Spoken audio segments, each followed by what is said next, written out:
Jihad Islam, pertempuran Yerusalem berikutnya akan jadi perang regional.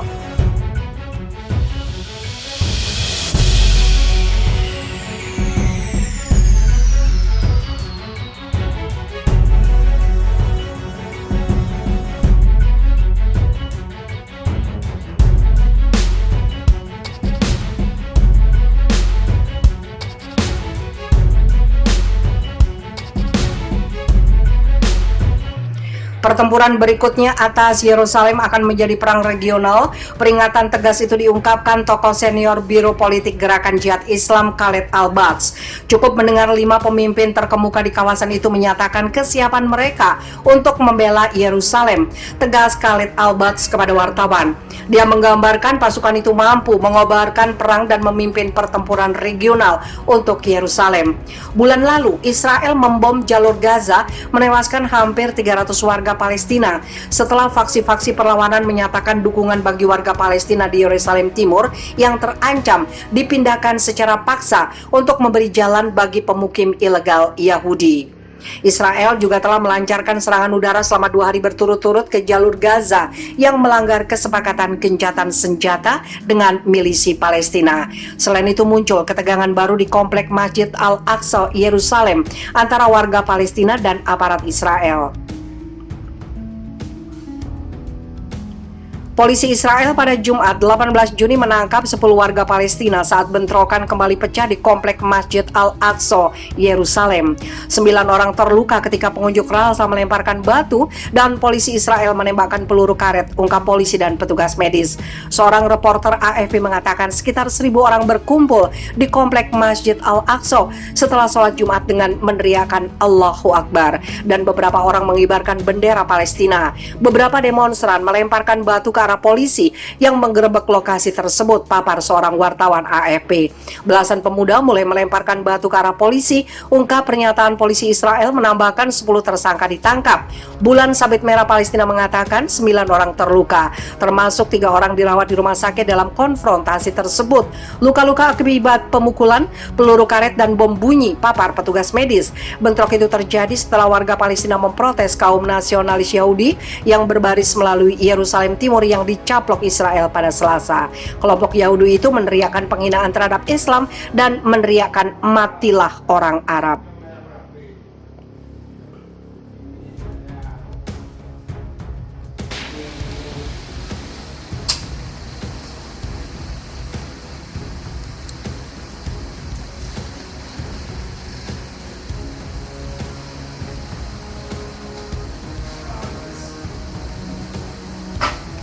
Tanda-tanda runtuhnya rezim Zionis Israel.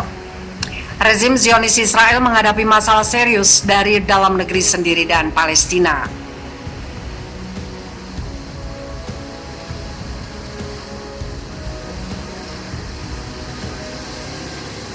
Bertepatan dengan kekejaman rezim Zionis Israel di Yerusalem, Palestina, diskriminasi rasial ekstremis Yahudi terhadap orang Arab Palestina di wilayah pendudukan Israel telah mengkonfirmasi adanya praktek apartheid.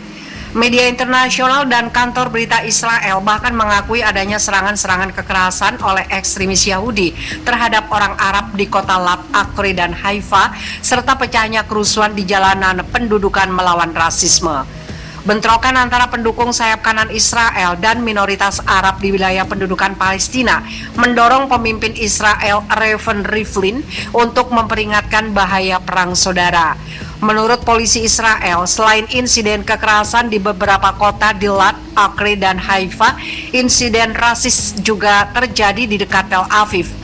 Dalam gambar yang disiarkan di salah satu saluran televisi resmi Israel, sekelompok pendukung sayap kanan menyerang seorang pria Arab. Dalam gambar itu, puluhan pendukung sayap kanan Yahudi memaksa pria itu untuk keluar dari mobil dan memukulinya hingga pingsan. Pejabat rumah sakit Tel Aviv tanpa mengidentifikasi pria itu mengatakan dia terluka parah tetapi dalam kondisi stabil. Berita Times of Israel mengakui bahwa rezim Israel telah menyaksikan meledaknya kerusuhan dalam negeri terburuk dalam beberapa tahun terakhir antara orang Yahudi dan Arab.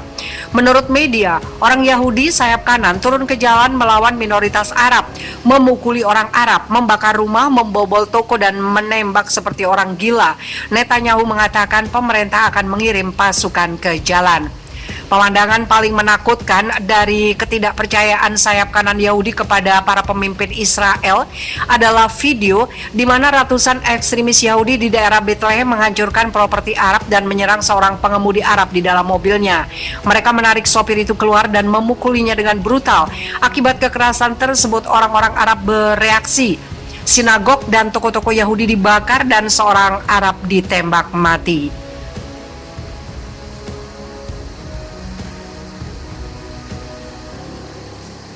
Menurut laporan media, lebih dari 400 orang telah ditangkap sejauh ini dan keadaan darurat telah diumumkan di kota Lat, tempat tinggal orang Arab dan Yahudi. Tanpa mengutuk kekerasan ekstremis Yahudi, pejabat Israel meminta para pemimpin agama dan sosial Arab untuk bersuara dan mendesak orang Arab hidup berdampingan dengan Yahudi. Tentu saja, Israel mengakui standar hidup orang Arab yang tinggal di wilayah pendudukan belum mencapai tingkat orang Yahudi. Minoritas orang Arab Israel secara ras dan budaya adalah Palestina dan merupakan warga negara Israel. Rezim pendudukan di Yerusalem memiliki populasi sekitar 9 juta, di mana sekitar 1/5, hampir 2 juta adalah keturunan Arab. Faktanya, mereka adalah orang Palestina yang tidak meninggalkan wilayah pendudukan setelah terbentuknya rezim Israel palsu pada tahun 1948 dan menjadi warga negara rezim tersebut. Populasi ini menyebut dirinya orang Israel Palestina atau hanya orang Palestina. Orang Arab Israel sebagian besar Muslim dan telah didiskriminasi selama beberapa dekade. Beberapa organisasi hak asasi manusia juga mengakui diskriminasi terhadap kelompok warga ini. Amnesty International percaya bahwa rezim Israel telah melakukan diskriminasi institusional terhadap warga Palestina yang tinggal di negara tersebut. Menurut laporan yang dirilis Human Rights Watch pada April 2021, otoritas Israel telah melakukan apartheid terhadap warga Palestina di dalam Israel. Tindakan Israel di wilayah pendudukan di tepi barat dan Gaza merupakan contoh kejahatan terhadap kemanusiaan.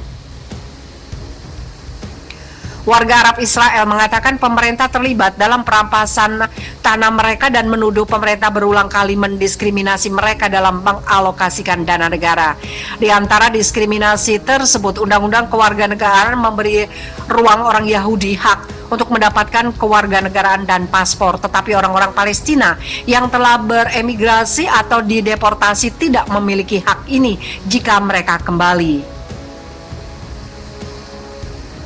Pada 2018, Parlemen Israel mengesahkan Undang-Undang Negara Bangsa yang kontroversial.